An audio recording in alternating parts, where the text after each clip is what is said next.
about time Baywatch got back to being ridiculous. We have had too many special plots and rookie training eps lately, when all we wanted was Mitch fighting a giant eel. There's also a plot about the Santa Ana winds. The episode is called Eel Nino. Slam dunk wordplay, no notes.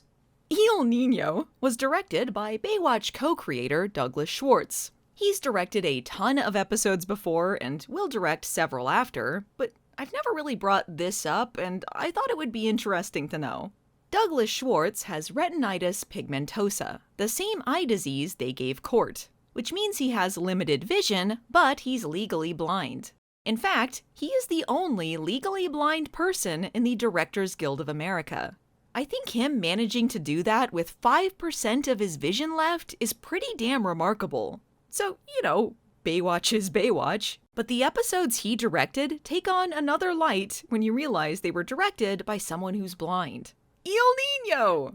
This episode features quite a few recognizable actors in completely wasted roles, such as Barbara Stock of Spencer for Hire fame, and Pac-Man himself, Marty Ingels. And, of course, a giant rubber eel. No wait, I'm a main character! Nice try, lady. I know how random scuba women taste. Ha-cha-cha! I'm cool. Oh no! Somebody's found where I buried all of my nuts for the winter! There could be only one culprit behind this. Yes, Baywatch's third plot about a mystical wind. You'd think after the fart wizard, they'd hang that one up, because they're never topping it. As Mitch explains, the Santa Ana winds blow in hot fart wizard air, bringing in a whole bunch of weirdos. And somehow that connects to this hole in a way that Baywatch decides to not clarify for us. They seem under the impression someone went to the beach under the influence of this crazy wind and dug this hole for funsies? Makes sense? Or maybe whoever did it didn't have tires. Ah, interesting theory. Aliens. Beat me up, Scotty. Haha, aliens. That's stupid. It's not like I've encountered aliens before, except for that time I saw a woman abducted right in front of me, was psychically connected to an alien boy via lightning strike, encountered space spores that blew a bunch of animals up, and discovered there were hives of zombie aliens all over the world planning a takeover. Beat me up, Scotty! The truth is out there. Come on, it's not the X-Files. Hello? In fact, I've never even heard of the X-Files. All I know is hockey. Here's more for the Carmen Electra foot fetishists, I guess. Hey, Cheryl's back! After a Wave Runner TM accident, our heroes discover that the aliens took the sand from the beach and made a hidden sandbar. Well, it looks like it's the time of the demons all over again, huh, Mitch? I didn't care then. You think I care now? Meanwhile, April and Manny go for a late-night boat smooch. Hope a giant rubber eel doesn't muck things up by tossing a sea lion carcass at them. Tossed at us by a giant rubber eel? Don't worry, April. I'll protect you. Die, sea lion carcass!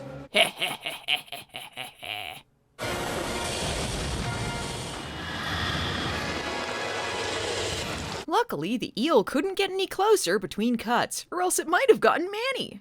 It looks like things are getting pretty serious with Manny, what with the sea lion corpse diving and all. But that's when the hopester decides to throw his hat into the ring.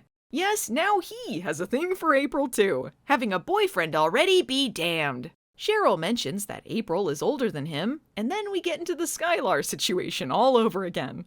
It would be wonderful if Baywatch could establish whether a character is a minor or not when introducing potential love triangles involving adults. Oh well. So, have you heard of Club Insomnia? You mean that new coffee place with the live jazz? Yeah, nothing screams Club Insomnia like coffee and live jazz. I can only assume New Me is partying there as we speak.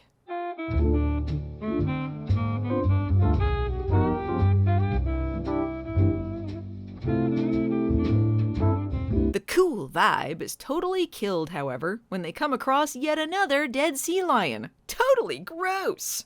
Ew, you better not mention this when we go to Club Insomnia, Hopester. Judging by the scorch marks on the body, Halby suggests an electric eel is the culprit. Manny laughs at this suggestion, comparing it to Lonnie's alien theory. Yeah, an electric eel in the ocean is just as absurd as aliens. You're right, Manny. This is why I've got April and you don't. Don't worry about it, boys. I'll be leaving you for someone much more out of left field later. Who? Manny will kick him like an office chair!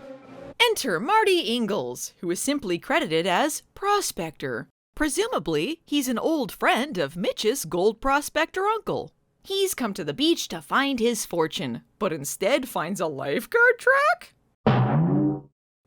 Okay, fine. I'll call the fart wizard up. You know the fart wizard. I'll kill you! Meanwhile, there's a crabby old guy named Max who keeps bitching at them about having to clean up the beach. I'm sure he has nothing to do with anything, Scoob. Hi there! No, a giant rubber eel! Man, I'm not even pretending to be the captain anymore. Oh no, not Mitch von Malibu! I better hightail it out of here! Ha-cha-cha!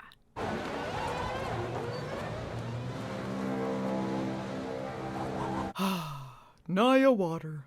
Meanwhile, Baywatch is holding a blood drive. Mitch better be on high alert, because that's sure to lure in another 400-year-old vampire who will inevitably fall in love with him. Suspecting that grumpy old man Max might have something to do with the holes on the beach, Sheriff Cody and Deputy Mitch decide to engage in a high-speed chase.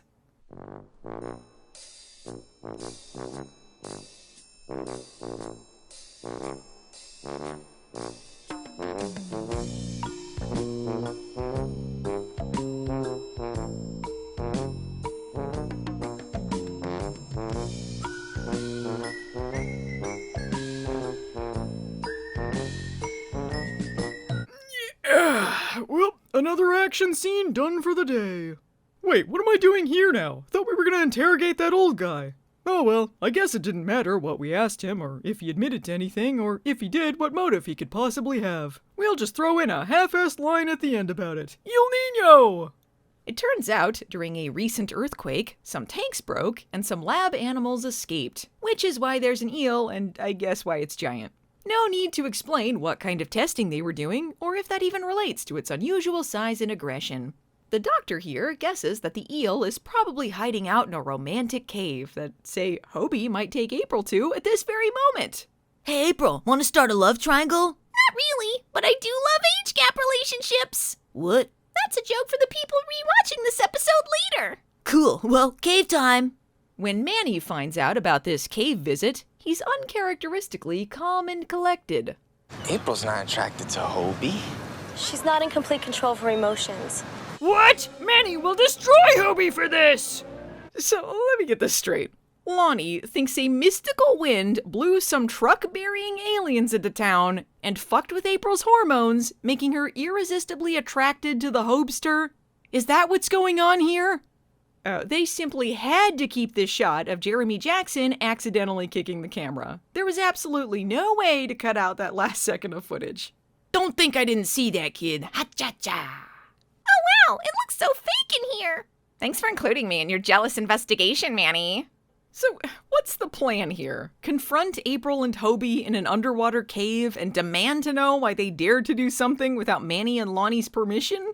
I guess this is all a moot point, however, because April only agreed to go with Hobie to this romantic cave alone so she could turn him down. There was simply no other way to tell him she wasn't interested. If Hobie isn't violently kicking chairs into windows, he might as well lose her number. The thing is, I just really have a thing for temperamental Oh no, it can't be! Not a surfboard-stealing octopus! I'm the Stephanie replacement, not Summer! Let's murder them! Okay. Back off, Busta! This is my kill! Good luck, Manny! Save me, Lonnie! Manny, stop hanging onto the boat! You're gonna pull me in too! Yeah! Oh wait, I forgot you're the only one who knows how to drive the Sea-Doo. Hey, watch it, lady! Give me back my driver, you bastard! Is Lonnie frantically punching a giant rubber eel Carmen Electra's greatest Baywatch moment? Yes. Things aren't looking good for Manny, but as long as his hatred flows through him, nothing could stop him from being a possessive creep. Hey, if Manny dies, this could really turn around for me. Hobie! Well, pardon me for finding the glass half full. Here, Ely. Did you say Neely? Not you. You're coming back next episode. Hold your horses. You alright? Well, the tide's coming up and there's a giant eel in here that's trying to kill us. Complain, complain. All you ever do is complain. Jeez, where did you learn that from? You're always telling me all of your stupid problems just because I'm the stupid captain. We've only got like 3 minutes of the episode left. Just give us what we want! You gotta shoot that thing in the head.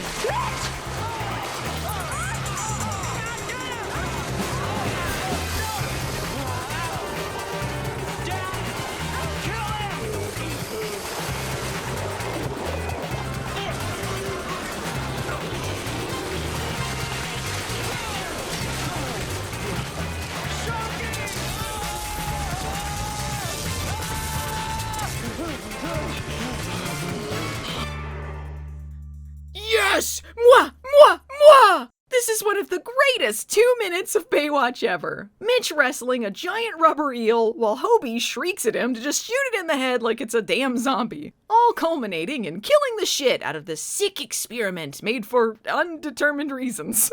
Season 8 might be a real low point of the classic Baywatch era, but occasionally, just like the defibrillator, the Hoff can shock the show back to life.